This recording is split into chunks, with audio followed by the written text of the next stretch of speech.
the moment Manson was released from federal prison in 1967, he violated his parole and then was immediately put under the supervision of a federal parole officer. He gathered his group of followers, gave them drugs, dominated them, turned them into more or less subservient robots who would do anything he said. All that happened under the watchful eye of a parole officer named Roger Smith, who was also doing drug research at the same clinic that Jolly West had set up his operation to recruit subjects. You think the parole officer was making the connection so that the drugs were then flowing through? I hate to speculate. I know it sounds like a cop-out. I believe that he was he was manipulated and at the very least given freedom to do what he did while he was being observed.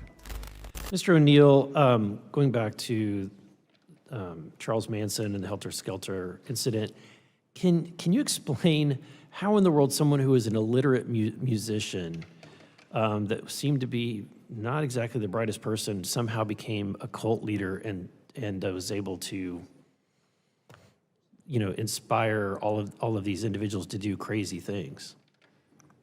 Unfortunately, I spent 20 years trying to find out how that happened, and what I was able to prove was that from the moment Manson was released from federal prison in 1967, he violated his parole, went to the Bay Area without permission, and was immediately put under the supervision of a federal parole officer who basically gave him leniency as he gathered his group of followers, gave them drugs, dominated them, turned them into more or less subservient robots who would do anything he said. All that happened under the watchful eye of a parole officer named Roger Smith, who was also doing drug research at the same clinic that Jolly West had set up his operation to recruit subjects. All the way until 1969, when Manson finally ordered the murders that he was later convicted of, he had been arrested repeatedly for escalating crimes, beginning with petty thievery, stealing cars, and then rape, attempted murder, drug possession.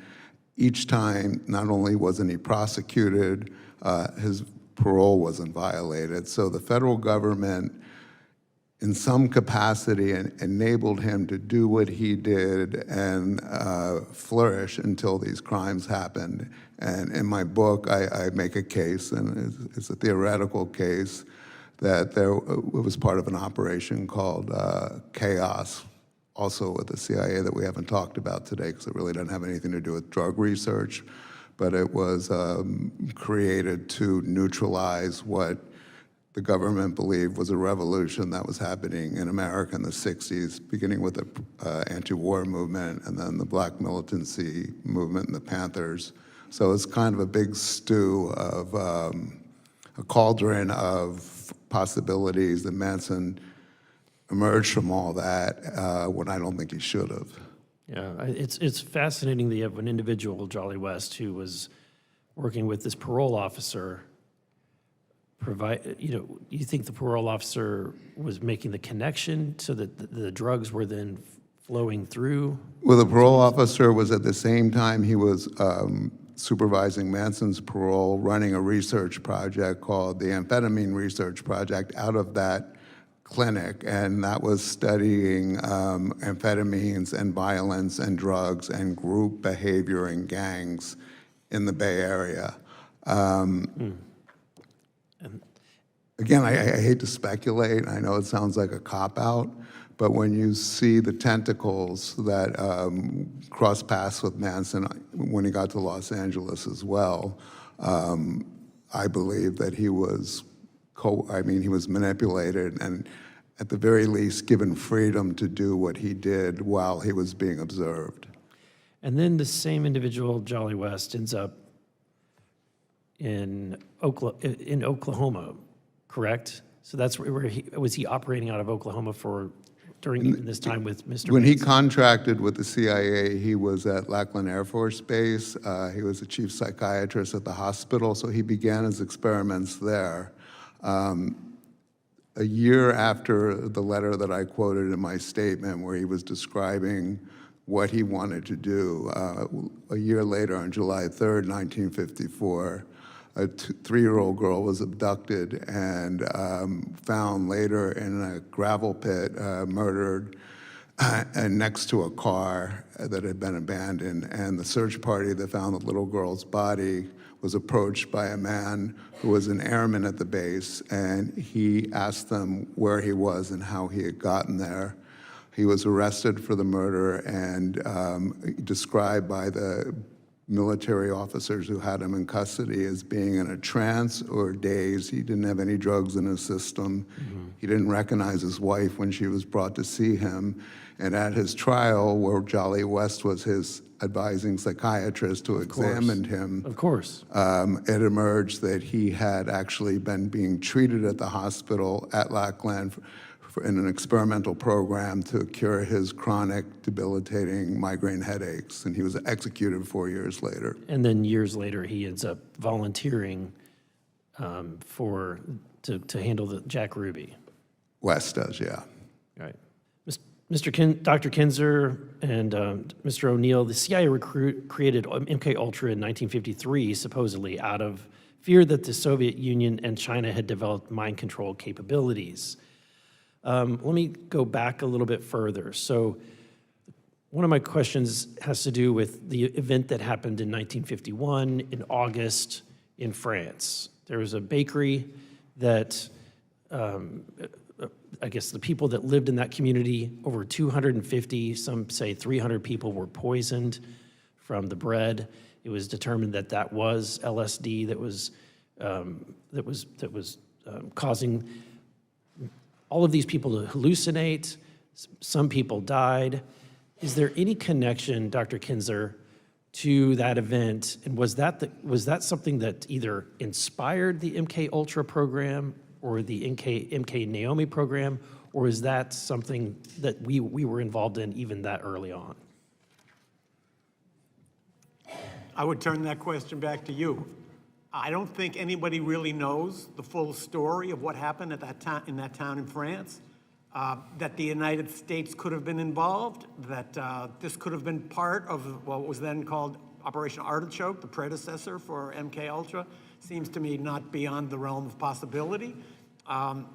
There's a lot of overlap between the ergot enzyme that is the basis of LSD and certain rye and wheat funguses that can be used in breads. Was that something intentional? Was it something the Americans were involved in? I have my suspicions, but just based on my background as a journalist, I don't operate on suspicions. So I would love to see more investigation of that episode. My next question has to do with, once the program began, I think one of the most shocking things that we've determined is the Operation Midnight Climax that occurred in the early 1950s, 60s, where the CIA had safe houses, and there was, I say, Dr. Kinzer, I mean, this is extremely disturbing behavior that was happening, where you had American citizens who were being lured into these brothels and then dosed with an hallucinogenic and then filmed during their sex acts. Was there anyone prosecuted for these crimes? No, there have been no prosecutions for any crime related to MK Ultra, as far as I know. To me, the remarkable aspect of that Operation Midnight Climax was that there wasn't even the pretense of scientific experimentation.